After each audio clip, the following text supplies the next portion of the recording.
Well,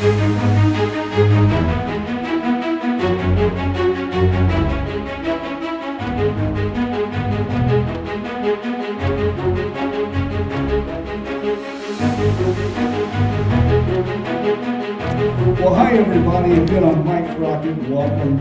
And on behalf of the entire board of directors for the Norfolk Historical Society, we're just thrilled that you're here. It's a pretty big crowd, so this is good stuff. And it's not a normal night. It's the month of Memorial Day, and we're right on the cusp of Juneteenth, and the timing is perfect. But before I get started here, just a few thank yous. My buddy Bobby has already covered MacArthur Memorial Foundation. David Morgan has just done a ton of work. He's an intern at ODU, and apparently studying for finals with a mechanical engineering degree is more important than this, apparently. We've got his grandfather and his mom down here. You guys wave your hands. Who also first cousin of a Tuskegee Airman, sir. And the whole history of the family with that, there's just so much. You guys have these interlocking networks, it seems like. And I believe there's some more folks here tonight, too, who have some family there. So we're excited to have you. City of Hampton's Air Power Park here with some memorabilia out here. M&G Army and Navy store. Yes, we're thanking them. Why? Because they provided that outstanding uniform that young man back there is wearing in his portrayal tonight.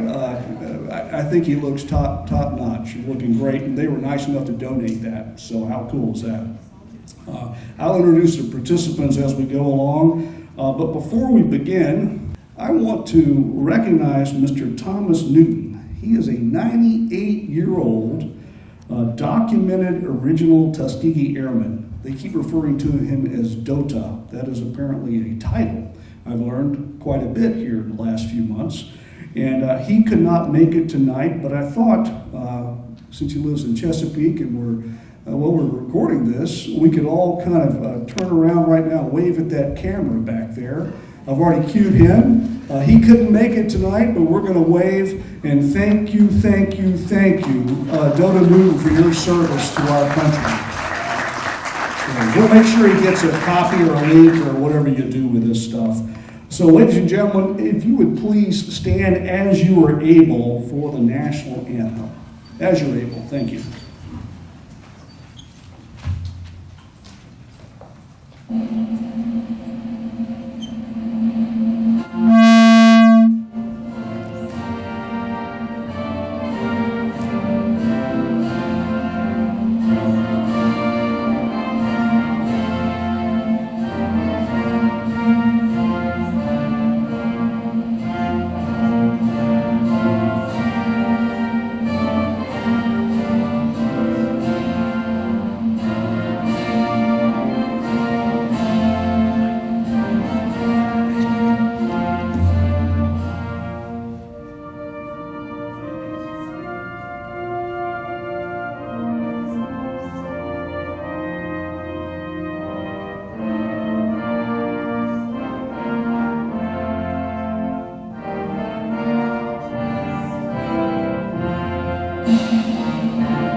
Have you ever noticed that the word history has the word story in it? Maybe you have. I just noticed that the other day. Well, this evening you're going to hear stories about bravery, resilience, long odds, defying expectations, tenacity, and determination. And not all the stories you'll hear about happened in the air over Europe. And I'm really looking forward to hearing all about that, having talked to Howard Baugh quite a bit about it. The history of the Tuskegee Airmen has been the subject of many documentaries and even major motion pictures. including the 1995 HBO movie The Tuskegee Airmen starring Lawrence Fishburne, and the 2012 movie, which I think the poster is right down here if I'm not mistaken, Red Tail starring Terrence Howard and Cuba Gooding Jr. We don't have time to show either of those movies tonight, but we do have time for a short 5-minute History Channel clip about the history of the Tuskegee Airmen. So if I can get the technology to work, that's what we're going to watch. By the War Department as inferior to whites and unable to handle the intricacies of modern weaponry, black soldiers were relegated to support roles. Flying fighter planes was out of the question. It was thought, over the objection of Hap Arnold, who was in charge of the Air Corps at that time, that blacks didn't have the ability to do complicated things, the leadership, etc.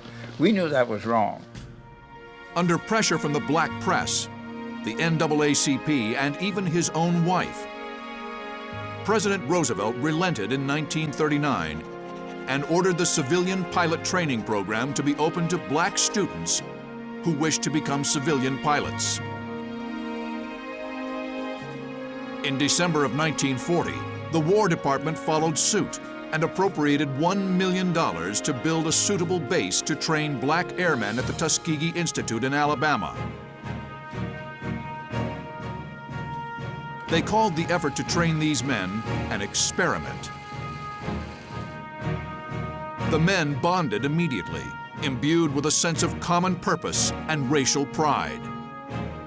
Although the Army didn't believe in our capability, they didn't change the training standards, and that was a plus for us, that we were able to meet the standards and perform successfully. And World War II gave us a chance to go into combat units and do a first-class job so that the larger population would realize how silly and stupid segregation was. In April of 1943, the first full squadron of African-American fighter pilots, the 99th Fighter Squadron, received orders for deployment to the Mediterranean Theater of Operations. By June of 1944, the 99th had joined 3 other all-black fighter squadrons.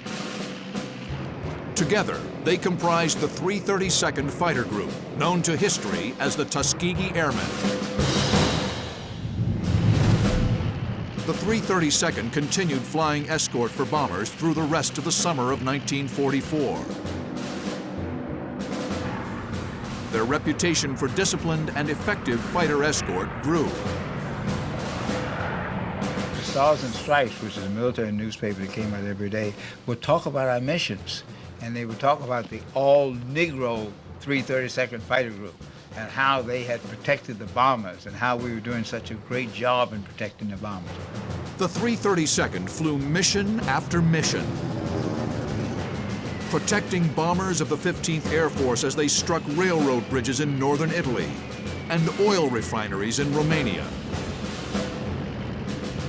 They were sent all over Eastern Europe to strafe airfields and marshalling yards.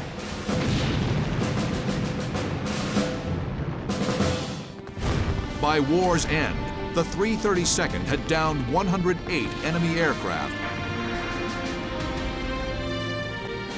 received 744 air medals, 150 distinguished flying crosses, 14 bronze stars, and 1 silver star. But despite the accolades for their efforts overseas, the Tuskegee Airmen returned to a segregated America, indifferent to their achievements. I'm coming down the gangplank from a boat that brought me back to the States, and at the bottom of the gangplank is a sign that said colored troops to the right, white troops to the left, separated again. And at that time I said, well, you know, this is a pity. But the war efforts of the Tuskegee Airmen would not be forgotten. Our experience dispelled the myths and biases that had been a part of Army policy on our capability and how we would be used, so it brought about a change. In 1948, By order of President Harry Truman, the armed forces of the United States were integrated. The war record of the Tuskegee Airmen in the skies of Europe had shaken the foundations of entrenched American racism. This small but resolute group of African American men, refined by hardship, danger, and adversity, had proven the fundamental injustice of a segregated military. You've got to know inside that racism is wrong. You've got to know inside that you have the capacity like anybody else. And when given the opportunity, you will overcome. We'd accomplished something important once given the opportunity, and the importance that this shows that it's not happenstance of birth or color of skin. It's important. It's really what Martin Luther King really gave our country, content of character. As the story of the Tuskegee Airmen is about humanity, we'll turn to the humanities next to add a layer to the storytelling through theater. Makes sense. Why not? And we are in for a special treat. We have Mr. Terrence Affers Anderson this evening back here, who will be portraying legendary General Benjamin O. Davis Jr., the first African-American general in the United States Air Force and the commander of the Tuskegee Airmen, and someone that Terrence actually once met, which I think is really cool to have that. It's been said that Terrence Affers Anderson, who really is a Renaissance man, that you're about to learn, has cultivated a hard-earned brand as a humble, entrepreneurial, creative servant, wholly committed to chronicling the human condition, especially the African-American experience. He has written over 20 plays exploring Black life, 20 plays, has produced and directed some 50 stage productions, hosted and produced 2 television talk shows, and he recently became a producer of several award-winning films, to include Giving Angels Wings, the wing theme again for tonight, which is a documentary sharing the experiences of fathers grieving the loss of their infant children. The Black Walnut, a docudrama which increasing awareness of the impact of the African-American prostate cancer disparity. And Angels in the Details, a winner of honors in Rome, London, Paris, Cannes, Greece, India, and a U.S. Telly Award, exploring the extraordinary African-American history unearthed during renovation of Norfolk's Basilica of St. Mary of the Immaculate Conception. He has served as a panelist at a Congressional Black Legislative Conference and has also moderated panels at the U.S. Capitol, the Russell U.S. Senate Office Building, and the National Institutes of Health. With that, please join me in welcoming General Benjamin O. Davis Jr. to the stage. Good evening, my fellow Americans. My name is Benjamin Oliver Davis Jr., and it is indeed an extreme honor and pleasure to speak with you this evening. Oh, to fly. I suspect that many of you have some idea, just know a little bit about me. Yet if you will please indulge me, before I share some brief insight of my cherished experience with the Tuskegee Airmen, I'd like to share a little bit about from whence I came, how it is that I came to sprout my wings well beyond any aircraft that I flew. I was born in Washington, D.C. on December 18th, 1912.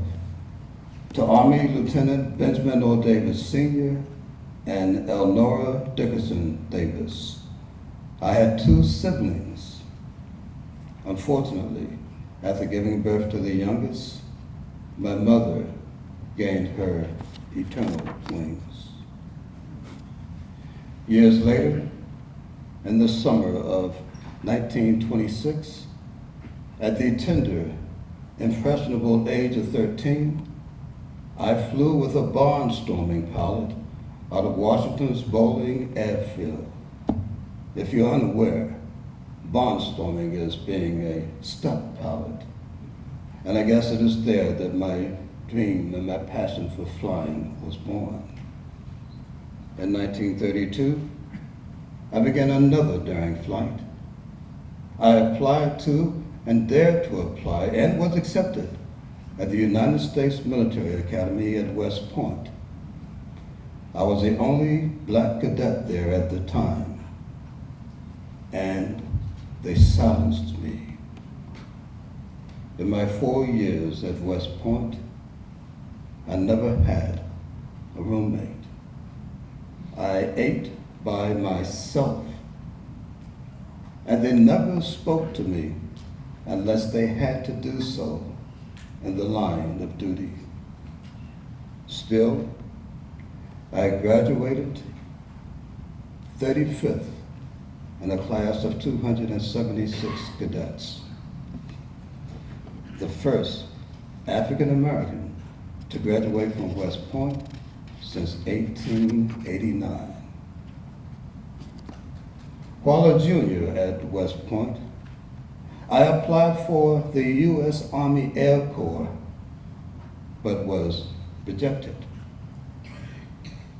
They didn't accept African Americans.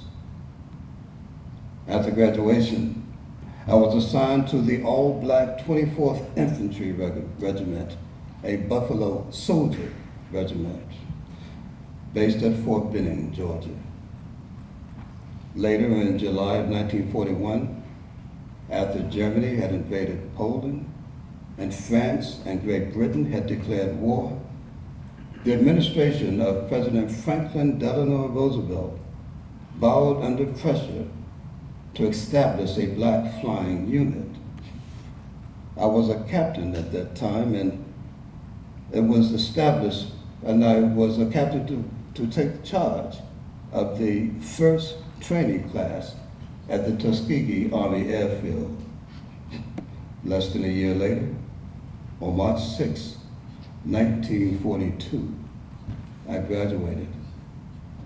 In July of that year, I was promoted to Lieutenant Colonel and named the commander of the 1st All-Black Air Unit, the 99th Pursuit Squadron. Eventually, we became the 333rd and became what you know today as the Tuskegee Airmen.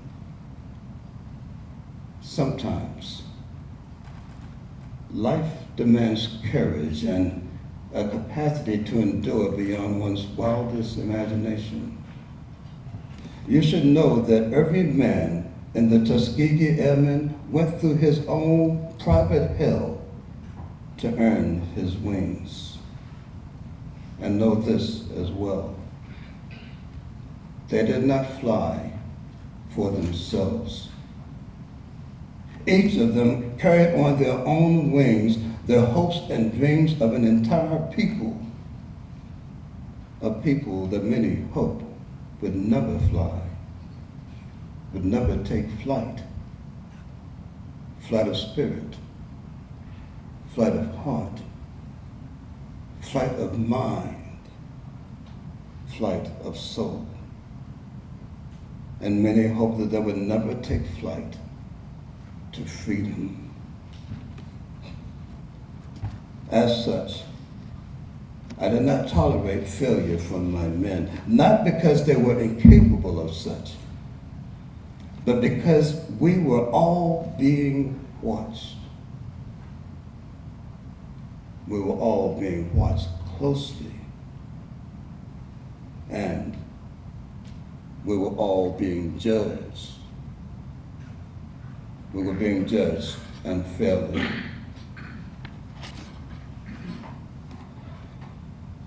And if any one of us faltered, if any one of my men failed,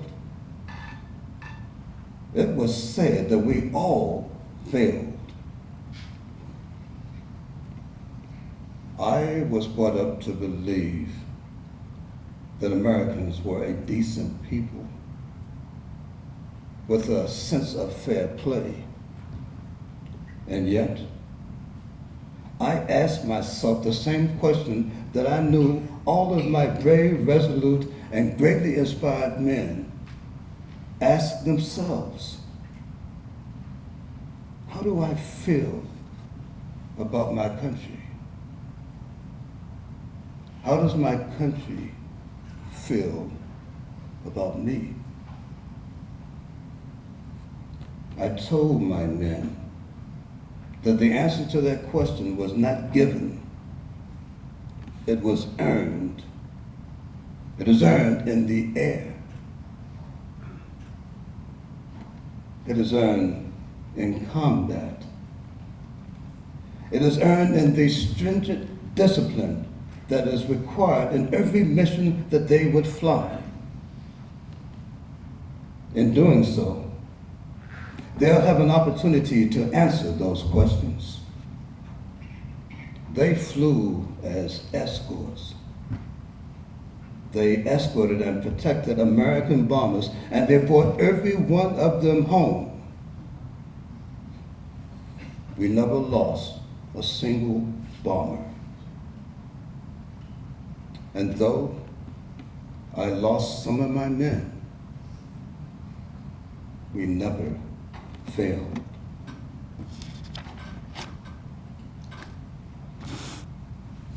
I made certain that my men knew that they didn't fly for recognition.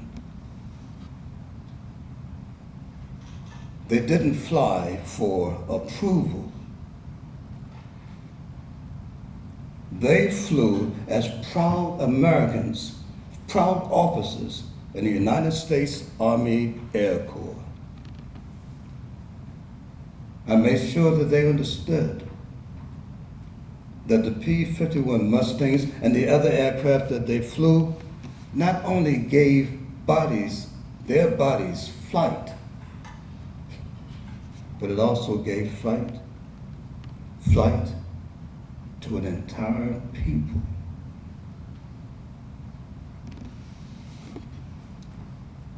A nation.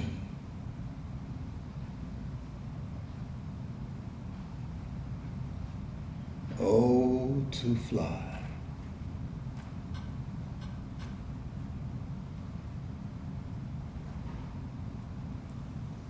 Thank you. It's my pleasure to introduce our guest speaker tonight, Howard Baugh, a former Air Force pilot, Vietnam veteran, and retired United Airlines pilot. Quite the background. He's a class of 1965 Tennessee State University Air Force ROTC. After completing pilot training in Arizona, KC-135 training in California. Think huge refueling tanker aircraft. He served 2 tours of duty in Southeast Asia during the Vietnam War, chunks of 1968 and 1970. And after the Air Force, he became a commercial airline pilot for Eastern Airlines and later United Airlines, where he retired as an aircraft commander. That means captain in commercial airline speak. He's flown Lockheed aircraft and so many Boeing types of aircraft. I won't repeat them because you'll go to sleep. There's a gazillion numbers here. Douglas DC-8 and some Airbus platforms as well. He has over 23,000 flight hours. And I used a calculator. That's 2.62 years of his life has been spent in the air. That's incredible. Think about that. Married with 2 children, 3 grandchildren. He enjoys horseback riding and motorcycling. He's the president of the Howard Baugh chapter of the Tuskegee Airmen, located in Petersburg, Virginia, and named after his father. With him this evening is his brother, Richard. So glad to have you too. Ladies and gentlemen, please welcome our guest speaker, Mr. Howard Baugh. Thank you very much, Mike.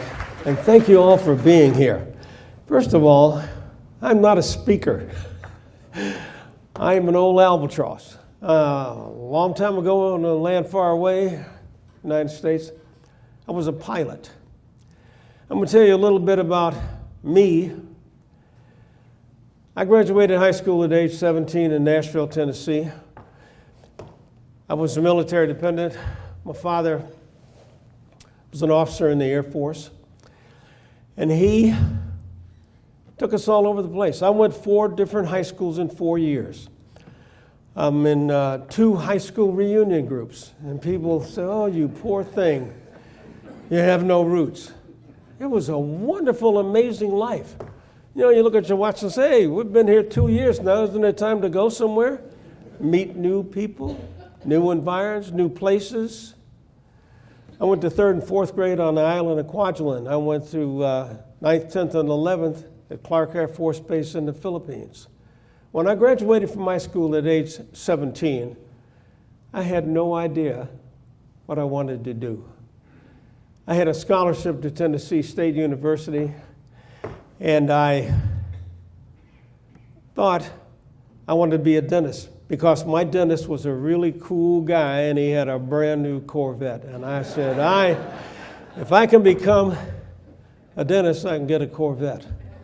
So I majored in pre-med biology. Thought I was going to go to Meharry Medical School and get a Corvette. When I was 19 years old, a sophomore, my dad woke me up one morning. He was the commander of the ROTC detachment there at Tennessee State. And he said, "You want to go for an airplane ride?"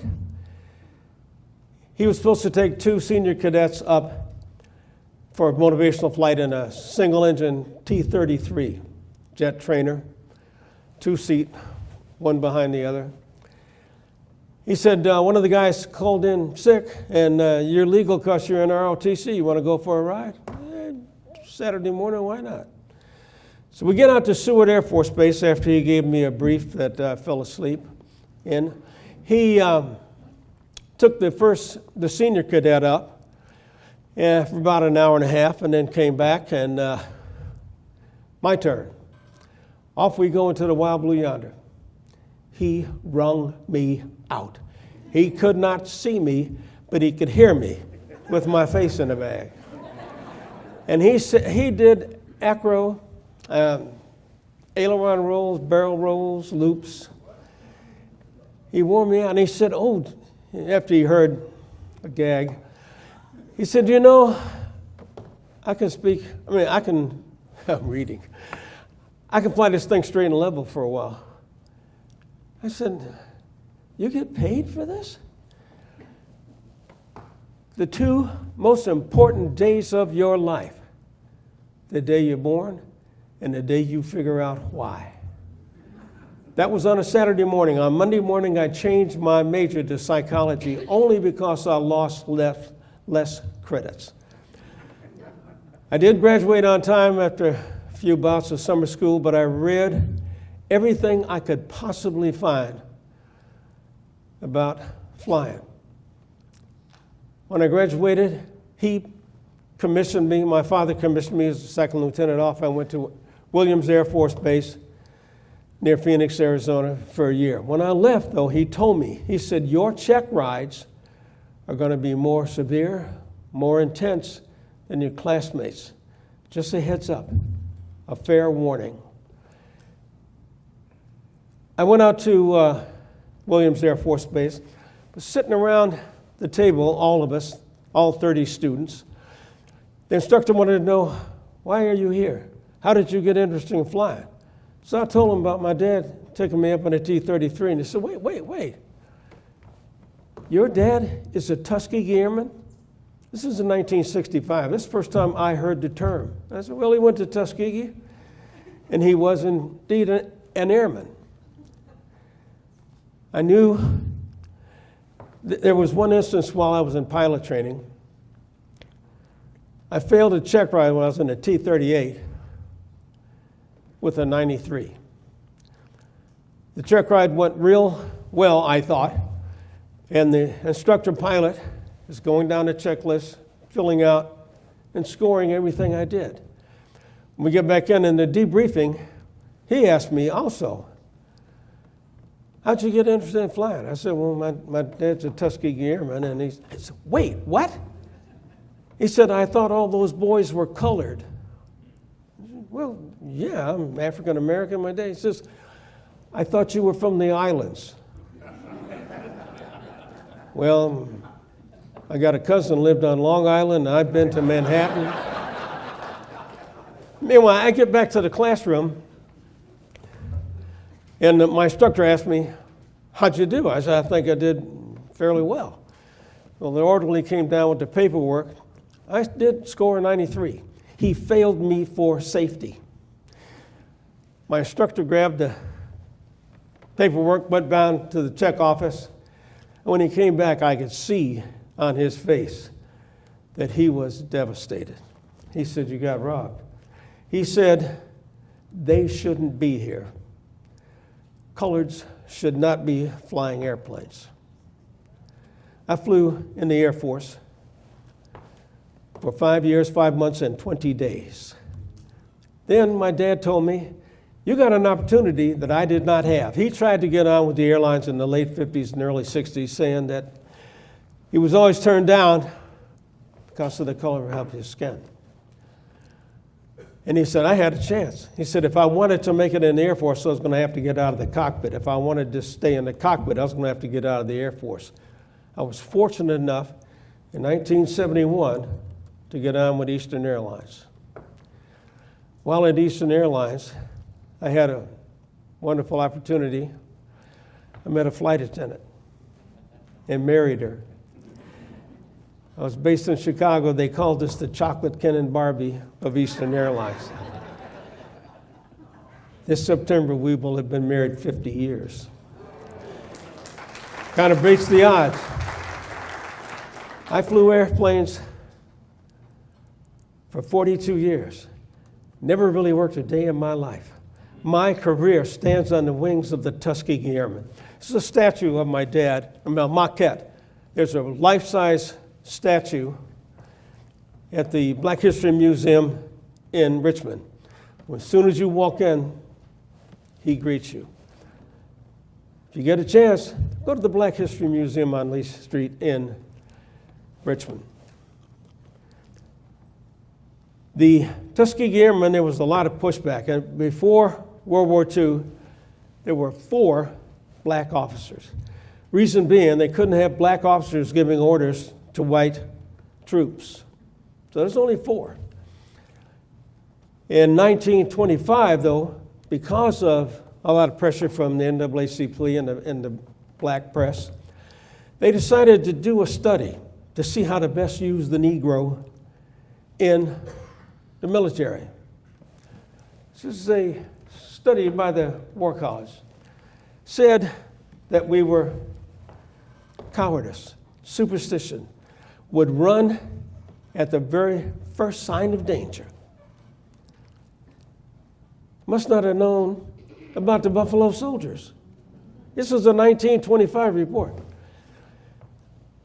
Buffalo Soldiers had already won medals of honor. Buffalo Soldiers were with Teddy Roosevelt when he stormed San Juan Hill. Crispus Attucks was the first person to die in the Revolutionary War. You would have think the War Department would have known about that. They must not have seen the movie Glory. Denzel Washington won a Academy Award, Best Supporting Actor, about the Massachusetts 54 Cavalry. This was all documented, but they said we were cowardice. Also said that blacks had the brain capacity about 1/3 of what Caucasians had. And we couldn't operate anything anywhere near as complicated as an airplane. This is in 1925 when Bessie Coleman is barnstorming around. She had to leave the United States, go to Paris to get an international pilot license because nobody would train here in the United States. They must not have known about Eugene Jacques Bullard, also on that poster. Before World War II, he ran away from Georgia, his hometown, stowed away up here in Newport News, stowed away on a German coal ship, and was trying to get to France because he heard there was this place in Europe where there was no racism and bigotry. Well, the Germans found him right away, and then put him to work. He did make his way to France. When World War I out, he decided to join the French military. And they gave him an opportunity to become part of the Lafayette Escadrille. He was a fighter pilot and flew all through World War I for the French. I bet you the War Department here in the United States knew about that. They just didn't want us to fly. But as World War II was ramping up, more and more the President of the United States, Franklin Delano Roosevelt, wanted the black vote, and he needed people to put in the military. So he decided to try an experiment. He went before Congress and said, I'm sure this is going to fail. You're not going to have to pay for it very long, but we got to get this thing started.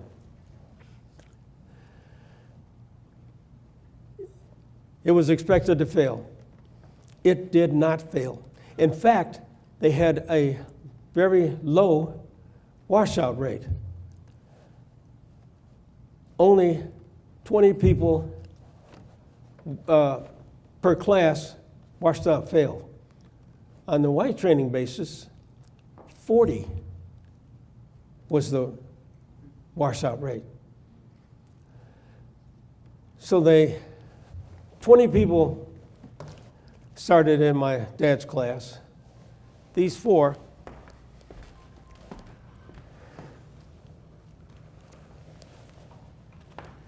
are the only ones that graduated of the 20 who started. This is my dad here. This guy is from Virginia also. My dad said that if his belt buckle wasn't shined properly, they'd wash you out. The Tuskegee Airmen trained 996 pilots. 355 of them were deployed overseas to fight on the European theater. They flew 15,553 sorties on 1,578 missions. They flew 179 bomber escort missions. At first, when they got over there, the other squadrons commanders didn't want the Tuskegee Airmen anywhere near them, so they put them on shore patrol. Benjamin O. Davis had to come back to United States, go to Congress, and fight for the right to fight. So they put him on escort duty, protecting the bombers. What the Germans would do is when the bombers went out and were escorted by fighter squadrons, the Germans would send in a wave of fighters and just go by them. Fighters would leave the bombers to go chase the Germans. Another wave would come in and shoot down the bombers. B.O. Davis says, don't you leave your bomber. This is our mission. This is what we're going to do. If you leave your bomber, don't come back here, because I will put you in the brig. And that's why, during the entire war, Tuskegee Airmen lost only 27 bombers to enemy fighters, while the white counterpart lost an average of 46. On one mission, Tuskegee Airmen lost 13 bombers because they were escorting, supposed to go halfway, and then then another squadron was supposed to relieve them. They couldn't get off the ground because of weather. So that was 13 they lost on one mission. They destroyed 950 rolling stock, which includes 600 rail cars, tanks, ammunition carriers, troop carriers, 950 rolling stock. They destroyed 40 boats and barges. Two P-47s coming back from an escort mission came upon a German destroyer off the coast of Italy, and with machine gun fire alone, destroyed the destroyer. 84 of the airmen were killed during the war. 66 shot down and was shot down and killed. 32 shot down and captured. They were all kept in a special Stalag because they had special skills. They could fly airplanes. It was Stalag 78, and it was maintained and run by the German Luftwaffe. The German Luftwaffe. It was not segregated. One of the captives, one of the Tuskegee Airmen, when questioned, interrogated, was asked, "Why is it you people fight so fiercely for a country that treats you so poorly?" He refused to answer. Figured no matter what he said was going to be held against him. So I asked my dad, "Why did you?" He said, "We were fighting not for our country, we were fighting for the country we hoped we would have. We had something to prove." And he was fighting for the only country he knew. The Nazis killed 6 million Jews, but they killed 11 million people. They handicapped people, gypsies. They killed all minorities. How do you think blacks would have fared if the Nazis had won the war? They were fighting. They knew that if they performed the way they did perform, things would change. My dad flew 136 combat missions, shot down 2 FW-190s, January 27th, 1944. After his last mission, he's sent home. He flew 136 combat missions because there was no replacements to take his place. The white fighter squadrons, all of those guys flew 50 missions and were sent home. Didn't happen with the 99th, the Tuskegee Airmen. They stayed more than twice that time. My dad gets on a ship, come back. He goes from Italy to England, then to New York. On that ship were 5 other fighter pilots, white. One of the guys was from Georgia and was a bigot, a racist, made no bones about it, just completely let my dad have it. My dad's from Petersburg, Virginia. He's used to it. Let it roll right off his back. One of the other guys stepped forward and said, "Hey, you're not going to do this. You're going to respect this guy as a war hero. We are all war heroes." That one guy from Georgia segregated himself for the entire trip. They get back to New York. My dad is the only black person on the ship. He's a captain at that time with his duffel bag over his shoulder, walks to the gangplank and says, "Oh, no, sorry, sir, you have to go off the back there. The press is down there." So my dad had to go off the back and then walk through the same group to get to the bus that took him to Grand Central Station so he could get on a train to go back to Petersburg. When he got to Washington, D.C., he had to get off the train and get on a colored car, a car that they brought up, put behind the caboose. No facilities, just wooden benches. When I was a little kid, I rode on that train. And my mom, I had two little brothers. My mom carried a jar in her purse. And she named it after a nut. Let's see, it was not a walnut or almond. Oh, a pecan. She called it a pecan, just in case we had an emergency. Bada bing, bada bing.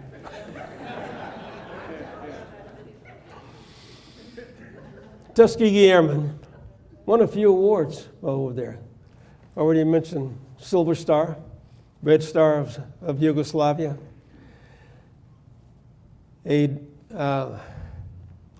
Unit Merit Award, 2 Soldier Medals, 3 Distinguished Unit Citations, 9 Purple Hearts, 26 Bronze Stars, 96 Distinguished Flying Crosses, 1,104 Air Medals.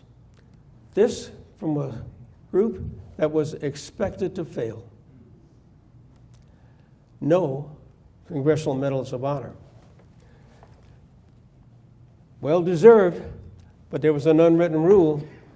None of the Tuskegee Airmen were going to be awarded the Congressional Medal of Honor, even though a lot of the Buffalo Soldiers had already won them. We learned a lot from the Tuskegee Airmen. First of all, anytime anybody achieves success, it proves that anybody can achieve success. And whether you think you can accomplish something or can't, you're quite probably correct. And ordinary people, if given the opportunity and the proper training, can achieve extraordinary things. Back during that time, the ruling power in the United States was white men. A lot of white men did not want to see blacks progress. Fortunately, a lot of white men did, and white women, like Eleanor Roosevelt, the First Lady. She was a champion of the entire program. You can't. My dad always wanted to fly airplanes. Was always told he could not because of the color of his skin. The very first time he was in an airplane, he was in the cockpit at the controls. Dreams are indeed valid. If we all work together, it's amazing what we can accomplish.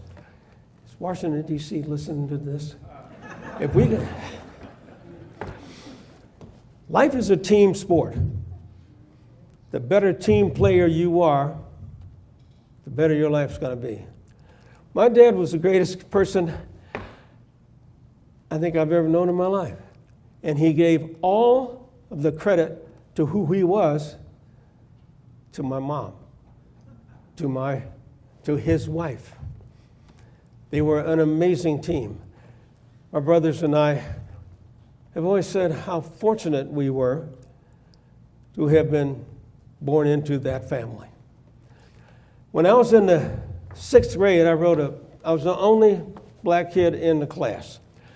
I wrote a paper what we wanted to do when we grew up. And at that time, I said I wanted to be a pilot. Well, my teacher came to me and says, penmanship is nice, but it's not realistic. Coloreds can't fly. I said, my dad's a pilot.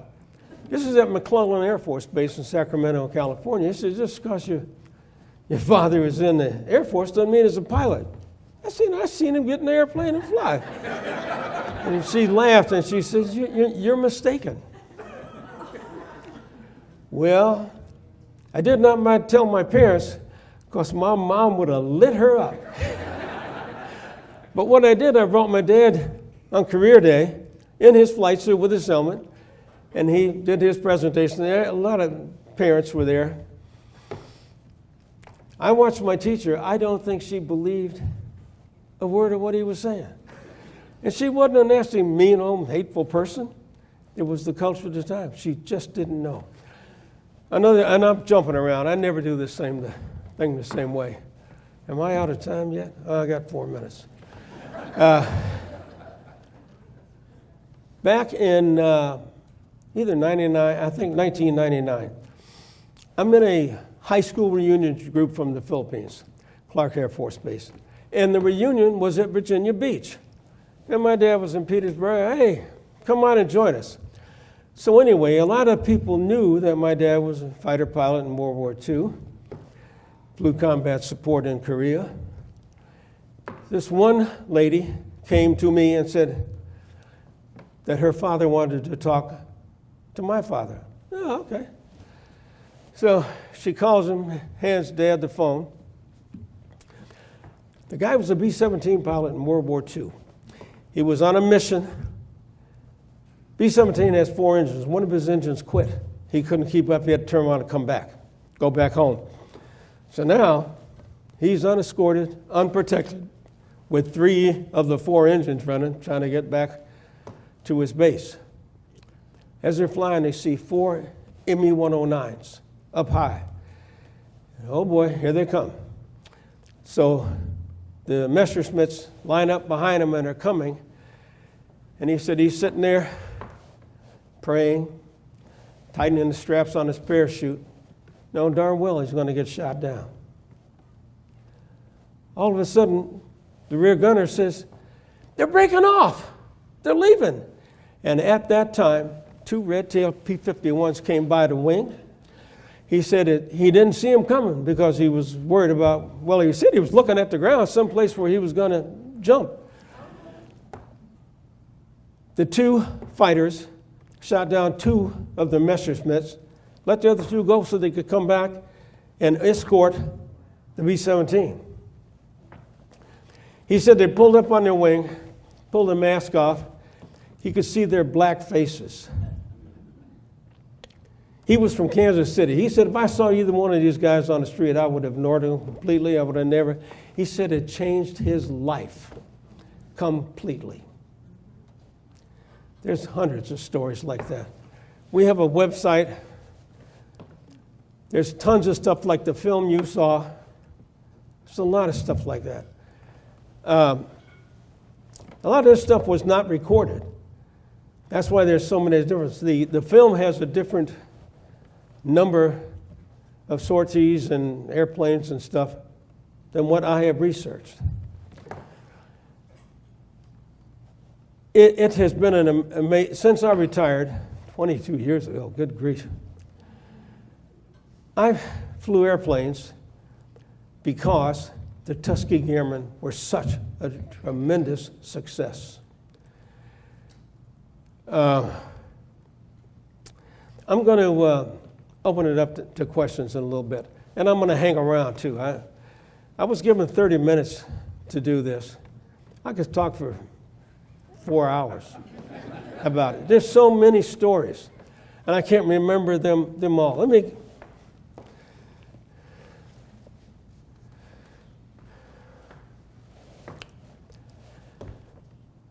I was raised Baptist. We Baptists believe in prayer, power of prayer. All my life, I prayed that the Lord would end bigotry, racism. Didn't understand it. I asked the Lord to explain to me why people hate us. My parents were absolute model citizens. My dad was a colonel in the Air Force, fought for his country both in Europe, flew combat support during Korea. I was in the Air Force myself when I realized nothing's going to change. It is the way it is. So I asked the Lord to give me strength, help me be resilient against the crap that was coming my way. Life's not fair. That's just the way it is. Life is not fair. Somebody asked me, asked my father one time, aren't you angry? I mean, aren't you mad at some of the things? And I remember clearly him being marginalized. Him and my mom both when we were kids, when I was growing up, man. So many of these things stick in my mind. And my dad says, you can't get angry. You're not going to do it. He said, don't be bitter, be better. Not to prove anything to anybody except yourself. I was always marginalized as a kid, but when I went home, my folks told me, oh, yes, you can. And we lived in Nashville as in a neighborhood of doctors. These guys were achievers. Success is the greatest revenge of them all. Excellence. Always try to do your best. Excellence. Now, the mission statement for the Howard Law Chapter Tuskegee Airmen is to perpetuate the history, and that's what I just tried to do. Keep the story of the brave men and women who fought for a double victory, fighting an enemy overseas and racism and bigotry here in the United States. The second half of our mission statement is to inspire youth all that they can be. I don't care what they are, as long as they can be all that they can be. We are all products of our expectations. Don't set your expectations low. You never know. The United States is not the greatest country in the world, according to the World Wide Web. It's either Finland, Switzerland. Number 2 is always Japan. Number 3 is the United States. You ever see anybody risking their lives to get into Finland or Switzerland or Japan? No. This is where you come. Look at the Mexican border, the Canadian border. I saw a thing where there was a pipeline from China to Morocco to Mexico so they could get in the United States. I have been everywhere as an airline pilot and Air Force pilot. I have not been to Africa. I've not been to Antarctica. I've been everywhere else. This is where I choose to live. This is my country. I heard a Tuskegee Airman say one time that America's not perfect, but I'm going to hold her hand all my life. My father and mother are interred in Arlington. JFK, President Kennedy said, "Ask not what your country can do for you, ask what you can do for your country." When my father was interred, a soldier from Arlington Cemetery came to me and handed me a flag and said, "On behalf of a grateful nation." That made me think. The United States government, I had to work real hard to get into the Air Force. Had to work real hard to get through pilot training. Pilot training didn't cost me anything. They paid me as an Air Force officer. It gave me a career where I never worked. I flew airplanes. Guess who's the one who's grateful? Moi. I thank you for your time. I appreciate the opportunity. Special shout out to Mike for setting this up. I want you to go out, spread the word. Spread the word. Help the youth, the people who are coming up behind you, to be all that they can be.